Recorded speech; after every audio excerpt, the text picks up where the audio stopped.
කන්දට තියෙන දුරයි යොම ස්ටේෂන් එකේ ඉඳලා මෙතනට එන්න තියෙන දුරයි. අර ඈත පේන කන්ද තමයි අතකොසන් කියලා අපි හඳුන්වන්නේ. කඳු මුදුනේ තමයි සිද්ධාස්ථානය හදලා තියෙන්නේ.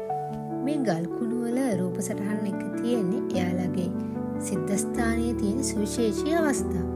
මේ තියෙන්නේ එයාලගේ සිද්ධාස්ථානය. ඒ වගේම මේ තියෙන්නේ එයාලා පවත්වන උත්සව වර්ග. මෙයාලගේ චෙරි මල් උද්‍යානය. ඉතින් සංචාරකයෝ බොහෝ දෙනා මෙතෙන්ට යන එකත් පුරුද්දක් කරගෙන තියෙනවා.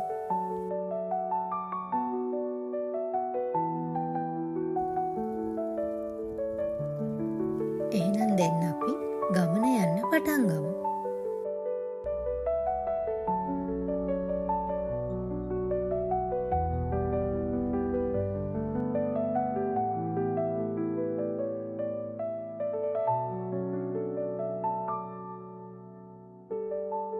ඉතින් අපි කන්ද මුදුනට යනකම් මං ඔයාලට මේ කියන පුංචි විස්තර ටිකක් කියන්නම්. මේ පන්සලේ ප්‍රධාන සිද්ධාස්ථානයට අමතරව කන්දේ සමහර තැන්වල පොඩියට සිද්ධාස්ථාන කිහිපයක්ම තියෙනවා. ඒවෙන් විතරම මිනිස්සු ඇවිල්ලා ඒවේ පුද පූජා පවත්වනවා.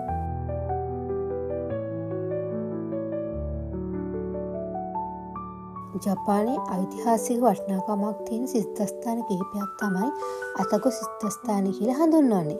ඉන් ප්‍රධාන තුනෙන් එකක් තමයි මේ කසම කියන නගරේ පිහිටලා තියෙන්නේ.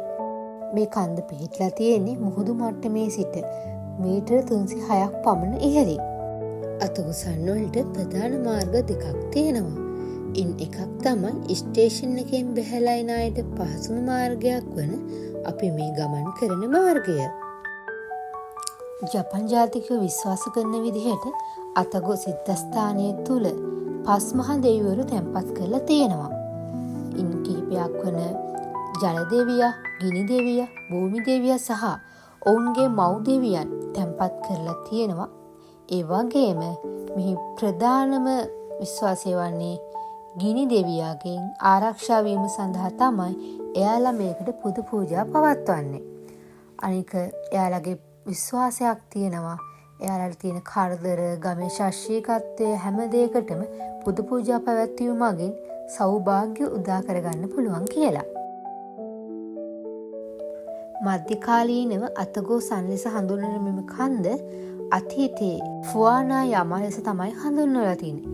යමා කියන්නේ ජපන් භාෂාවෙන් කන්දට.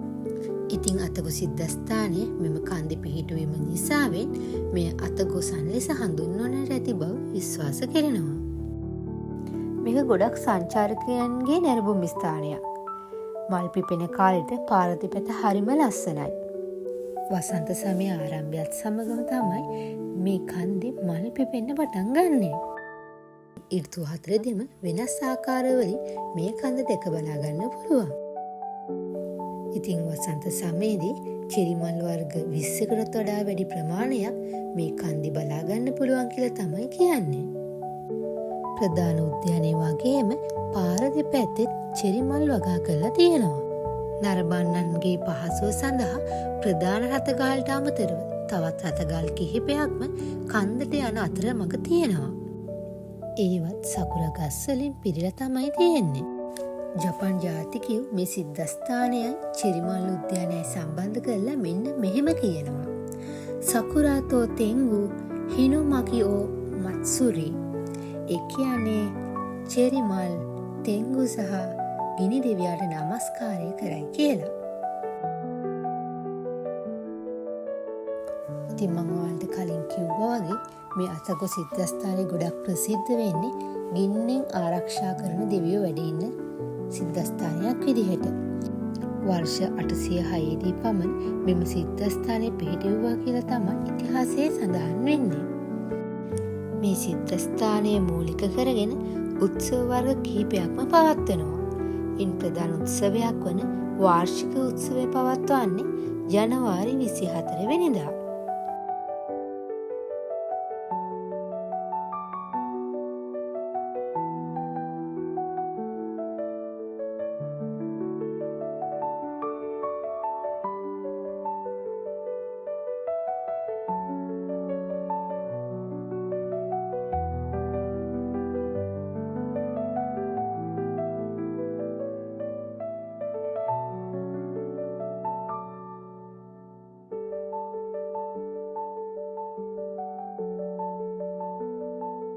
ඉතින් අතගොසන්න වලට ආවට පස්සේ සිද්ධස්ථානයට කලින් අපිට හම්බ වෙන්නේ චෙරිමල් උද්‍යානයෙන්. ඉතින් මම ඔයාලට කලිනුත් කිව්වනේ මේක ප්‍රසිද්ධ නැරඹුම් ස්ථානයක් කියලා. ඉතින් මෙතනට එන ගොඩක් කට්ටියට නවාතන් ගන්න ඕනේ නම් සංචාරක නිකේතනයක්ද මේ අසලම තියෙනවා. ඒ වගේම මේ චෙරිමල් උද්‍යානයේ පාකින් එකට ඕනම කෙනෙක්ට ඕනම වෙලාවක ඇවිල්ලා ඕන තරම් කාලයක් ගත කරන්න පුළුවන්.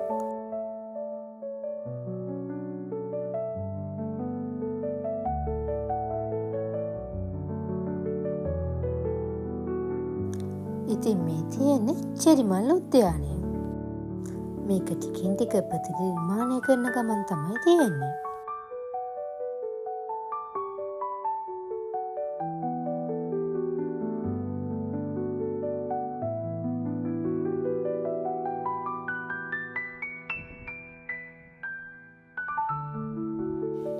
ඉතින් මේ මල් පිපෙන කාලෙට මේ පළාතම රෝස පාට ලාලෝස වගේ ගොඩාක් පාටවලින් පිරිච්ච යමල් යායක් විදිහට තමයි පේන්නේ.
සකුර මල් පිපුණහම යායට මේ ගස් ටිකේ හරිය ලස්සනට මල් ටික පිපිලා තියෙනවා. දැන් සකුරා ඉවරයි. දැන් වඩනම ජූස් ගන්න පල්ලෙහාට ගිහකේ. පස්සනම් ගන්න දෙයක් නැහැ ඉතින්. රිදෙනවා.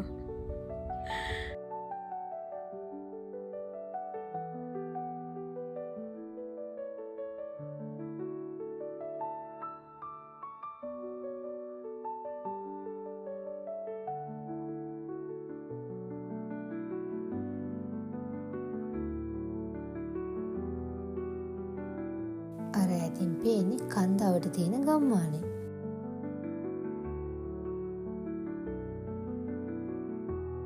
අපි දැන් උඩහට යන්න ඕනේ හින්දා අපි දැන් යමු. චුටි මල්, කැලෑ මල් හැමදේම වලින්ම හරිම ලස්සනට මේ කන්ද පිරලා තියෙනවා.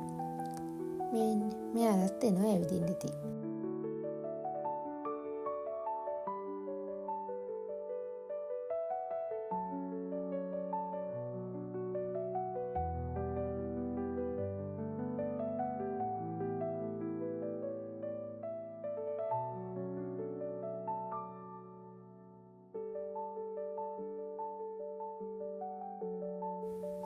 ජපානයේ මම ලස්සන මල් ගොඩාක් දැකලා තිනවා.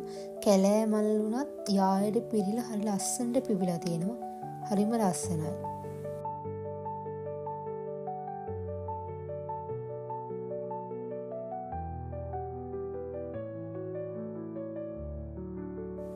අර පේන පාරෙන් තමයි අපි උඩ දේවාලට යන්න ඕනේ.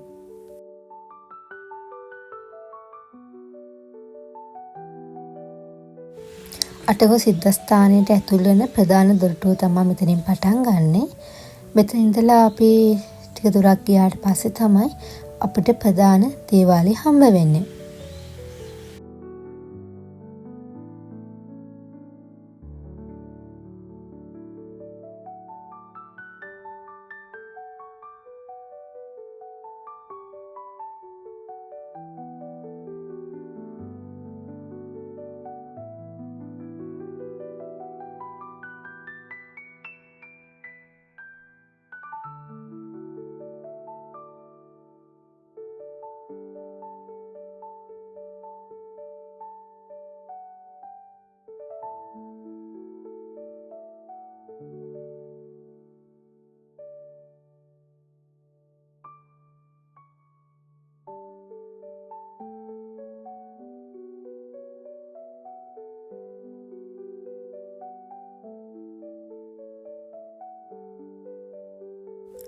මෙතන තියෙන දේවාලේ පාකින් එක.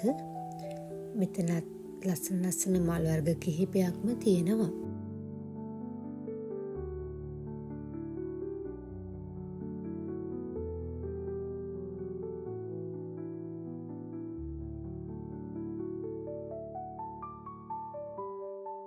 මෙතන දේවාලට පහළ පාකින් එක ළඟ ගල් පේලි දෙකක් තියෙනවා. ඒ පේලි දෙකේ ගල් කණුවල කංජි වලින් කොටලා තියෙනවා. ඒකේ තේරුම නම් මම දන්නේ නැහැ.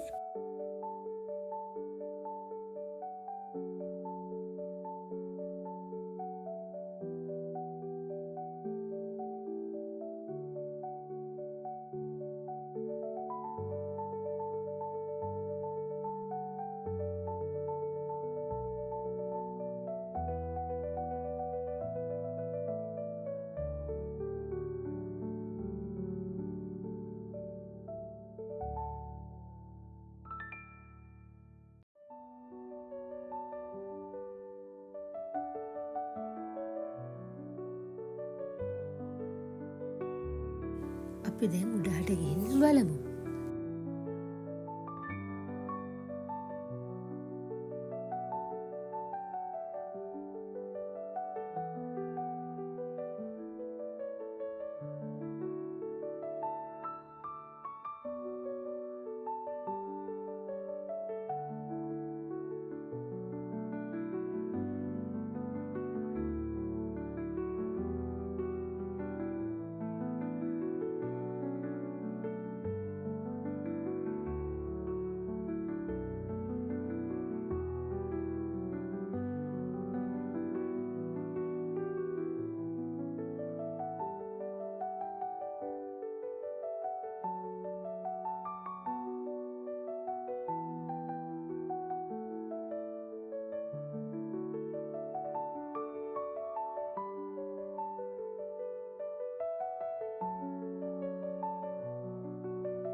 මෙතන තියෙන දේවාලයේ කාර්යාලය වගේ පුංචි කොටසක්.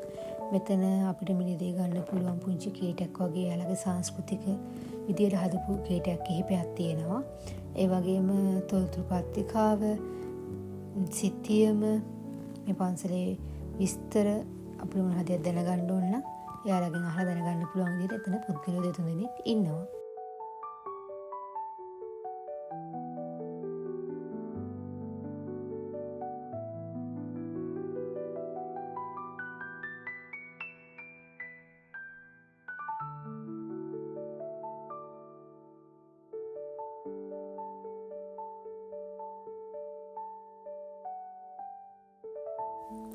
බෞද්ධ අපි පඬුරු වැට ගහනවා වගේ මෙතනත් ගැට ගහලා තියෙනවා.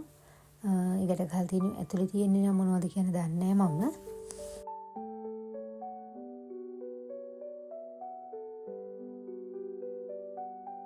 මේ තියෙන දේවාලයේ ඉදිරිපස පයින් එන කට්ටිය කෙලින්ම වැටෙන්නේ දේවාලයේ ඉස්සරහම තියෙන පොඩි පෙළ හරහා.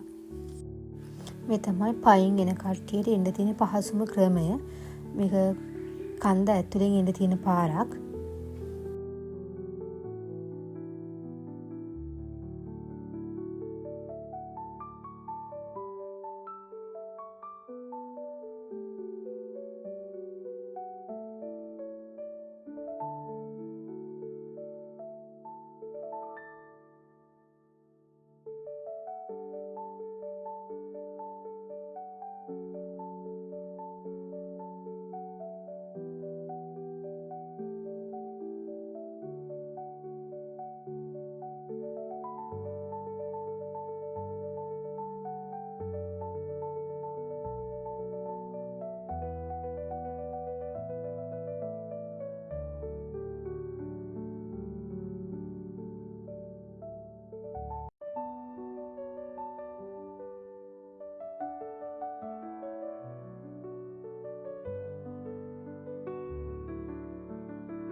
දේවාලේ ඉස්සරහා පොඩි බෝඩ් එකක් දාලා තියෙනවා අක්‍රණයිද කුදසයි කියලා.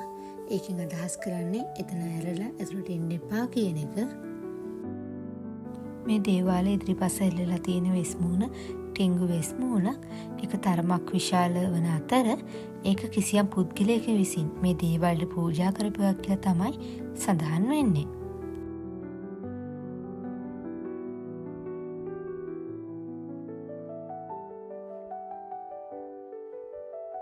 මේ දේවාලයේ තියෙන ගල් කණු සහ බෝරුවල කිසියම් දෙයක් සටහන් කරලා තියෙනවා. සමහරට මේවා දේවාලයේ ඓතිහාසික පසුබිම සහ ඉන් විස්තර වෙන්න පුළුවන්.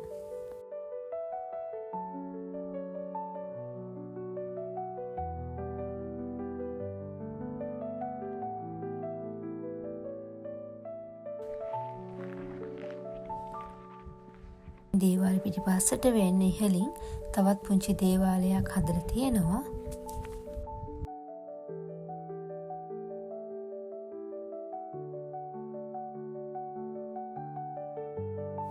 මේ තමයි කන්ද මුදුනට අවට පේන විදිහ. මං හොයපු විස්තරත් අනුව මට හොයාගන්න ලැබිච්ච තොරතුරක් තමයි මෙතන ඉඳලා මුහුදත් නරඹන්න පුළුවන් කියන එක.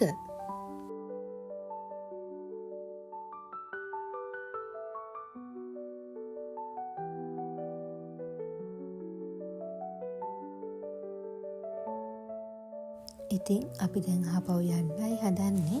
මාත් එක්ක ආපහු ඔයාලට ගොඩක් ස්තුතියි. අපි තවත් අලුත් වීඩියෝකින් හම්බ වෙමු. ගිහින් එන්නම්.